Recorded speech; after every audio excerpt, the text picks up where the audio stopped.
Hey Magic fans, I'm Joe. Thanks very much for joining me today. If you'd like to support my channel and all these videos I make, please check out the link above to my Patreon page. I'm here with a seventh queue that I played with this 4-color Soulherder deck. It's got some Okos, it's got some Rhinos, it's got some Assassin's Trophies, it's got some answers for everything. It's got tons of value in the mid-game with all of these cantripping creatures and ephemerates and stuff like that. Very fun deck. Opponent is Muddy 15.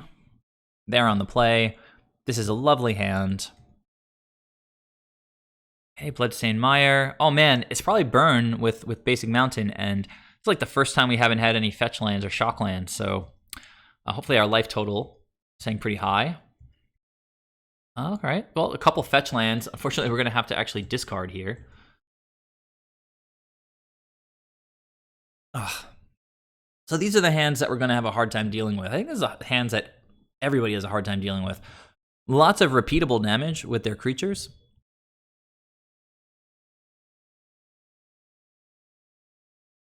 No Charming Princes in sight.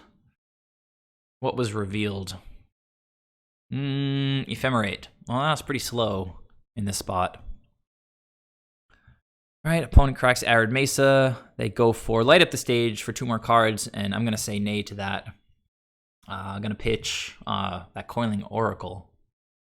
Go ahead and get a Temple Garden.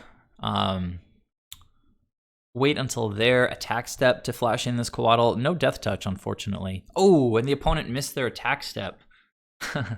Once again, the Q competition level creeping in. There's an Oko. Well, maybe the tables have turned. The opponent just randomly missed their attack step. Dun da da dum. Gonna turn this Coatl into a 3/3 wall. What you gonna do, opponent? How do they have 4 cards in hand with 2 mana and have nothing to play? I think they're just like, maybe their baby was crying and they had to run away from the keyboard.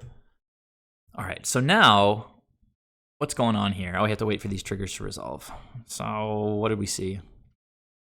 Assassin's Trophy, no black mana, that's pretty bad. So they are attacking Oko, of course. So it looks like I get to eat a Goblin Guide. And yeah, maybe Oko will eat 3 more damage somehow. Okay, and a land. So what did Oko do for us there?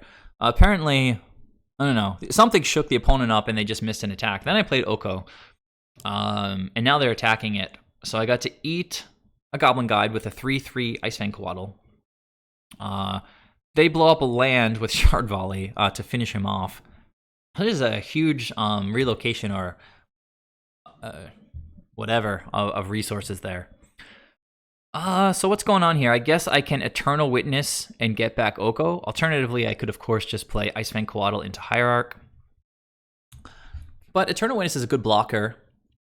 Get back Oko. Opponent's on 1 land. Just leave the Coatl where he is. And the opponent scooped there, which is like, oh, it's ridiculous. I mean, yes, if he attacked with a Goblin Guide that turn, I would be at 9, I guess. I don't even know what's going on their side of the table.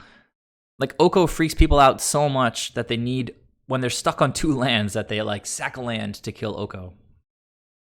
And it's probably the correct play. I mean, you got to do what you got to do. I think I could have lost that game. Maybe the opponent's hand is full of 3-drops or something. It's obviously, it's not like Boros Burn. It's some kind of like black-red burn, or maybe just mono-red burn, I guess. I was super surprised to win that game, though. Let's go to game 2, see how that one went. All right, back for game 2 against some kind of mono-red burn with the Oko build. It's a good hand. Okay, so it is black-red, I guess. Here's a Goblin Guide. It's a good start for the burn opponent. And Eternal Witness on top. Decent card. I've already got double green here. Blood Crypt for a Swift Spear and a Bolt. So pushing 7 damage this turn. Pretty explosive, but the opponent's down to 3 cards. There's Oko right on time. We're just going to wait and flash in Coatl here. Definitely chump block mode for a little while. That basic is pretty sweet. Opponent, what? Skull cracking? Interesting timing. Like, it's still like player attacks. Yeah, I think I just decided not to block here because what? Interesting decision.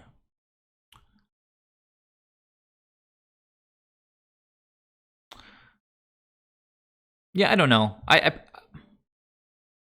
feel like another time I would have probably just flashed in the Coatl there. Seems like a reasonable play. Skewer the critic. So just lightning bolt after they've damaged me. I'm going down to 1. This is going to be a hard one to climb out of. Coatl draws to Fairy, which is good. I think I'm going to have to go Oracle and then hold up Ephemerate. Well, there's another land. Unfortunately, we can't crack it. Opponent has a 3rd creature, which is kind of the worst thing possible for us because we needed just to line up our 2 blocks, but now they have 3 attackers. So very explosive game for the opponent. I should have tried. It looked like they only had the Skewer in hand, which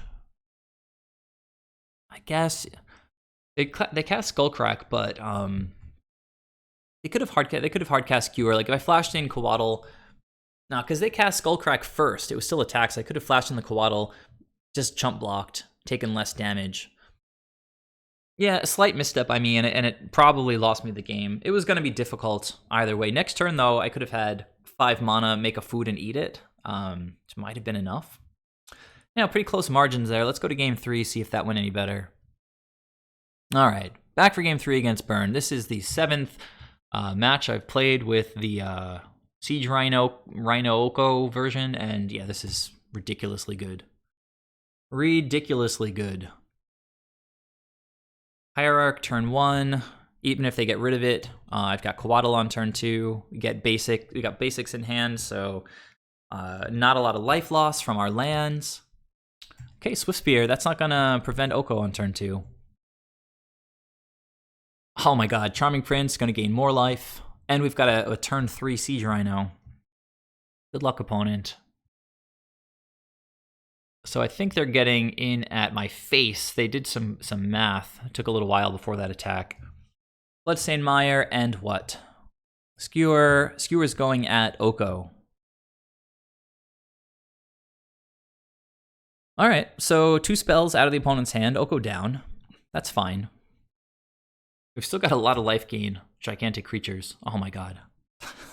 This is just... Oh, it's so ridiculous. But yeah, I'm just going to go and fetch and shock right now. I'm going to slam this Rhino. Not too much the opponent can do here. Alright. Eidolon, or sorry, Eidolon. Can't attack with these Swift Spears. Eternal Witness can just get back Oko, but I'm just going to I'm going to jam Oko, and this guy's going to have Eidolon of the Great Elkening. These cards look so cool with the green frames. It's awesome. So yeah, anyhow, Elkalon. Idokalon. Not going to attack yet. Just going to chill out and protect Oko. Shard Volley. Okay, well, the opponent is going after my face, which, you know, they have to sort of pivot, figure out how they're going to win the game. Shard Volley, 3 to my face. Light up the stage. Nothing I could do about it. So... let's go ahead and open that up. Wait, what's going on here? All right, so a land and a Skullcrack. So they've already gotten Swift Spears up to 3/4s since they cast Shard Volley and then light up the stage. And now they have the Skullcrack. So I went from 16 down to 10. And if they attack me with all their creatures, I can block 1 and go down to 3. Pretty scary stuff. But then I could, of course, gain some life. I can make 2 food tokens and gain 6 life next turn. So in the end, the opponent split their attacks, 1 at my face, 2 at Oko. Which is really pretty bad because I can just kill this Eidolon and still untap with Oko. I'm going to go down to 6, and yeah, pretty rough for the opponent because I can just blink the Siege Rhino now. Well, first I want to attack with it. I almost forgot to attack. Swing for 5 with Exalted. Prince is going to enter. He's going to tuck away that Siege Rhino. I'm going to gain 3 from that, deal 3 to the opponent, and yeah, I can just sacrifice this food here. Opponent just realizes with 1 card in hand, it's all over. Siege Rhino's coming back. I'm going to have 2 good blockers against the Swift Spears. And yeah, 2 burn spells, just not going to get it done. And opponent scooped. So 7th consecutive win in the queues with the 4-color build. It just feels great. I love playing with Oko. Siege Rhino is pretty massive. Great attacker. It's great, like throwing multiple lightning helices at the opponent. So yeah, leave your thoughts down below as usual. Please subscribe to the channel if you haven't done that yet, and please check out my Patreon page if you'd like to support the channel. Tune in for the next one, where I'll be back with the 8th and sort of final queue that I've played so far with this build. I'll see you guys there. Bye.